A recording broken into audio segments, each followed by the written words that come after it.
The Spanish had a 100-year head start. Their cities of gold and silver dominated the New World. England, fresh off its victory against the Armada, was desperate to catch up. In 1607, 3 small ships landed in Virginia to found a colony. They weren't seeking religious freedom, they were seeking profit. But what they found instead was a nightmare of disease, starvation, and death that would push them to the absolute limits of human survival. This is the story of the disastrous first English colony in America, Jamestown. The mission, funded by the Virginia Company, was a disaster from the start. They chose a swampy, mosquito-infested patch of land to build their fort.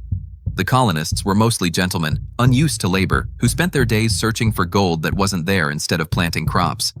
They were completely dependent on the local Powhatan Confederacy, a powerful alliance of Native American tribes led by the shrewd Chief Powhatan. The relationship was tense and often violent. The colony was plagued by disease from the foul water and a dire lack of food. Within months, half the colonists were dead. The colony was saved from total collapse by the leadership of one man, Captain John Smith.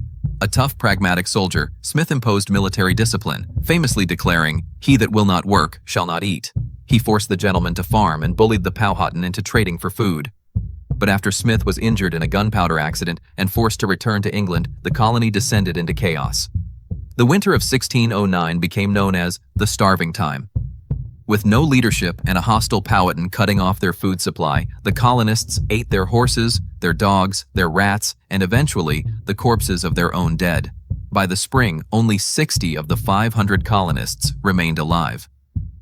The colony was about to be abandoned when a supply fleet arrived with a new governor and a new vision. But the true savior of Jamestown was a man named John Rolfe, who arrived with a stolen strain of sweet Spanish tobacco. The native tobacco was harsh, but Rolfe's new hybrid was a massive hit in England.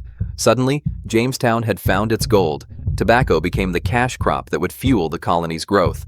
To work the vast plantations, the first enslaved Africans were brought to Virginia in 1619.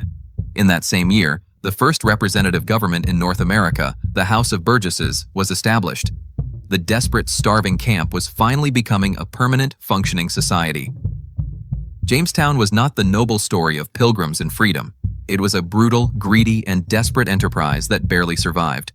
But its survival laid the foundations for the English-speaking world in North America. The introduction of tobacco, slavery, and representative government in a single year, 1619, created the complex and contradictory DNA of a future nation. But just to the north, a different group of English settlers was about to arrive, driven not by profit, but by a powerful and uncompromising vision of God.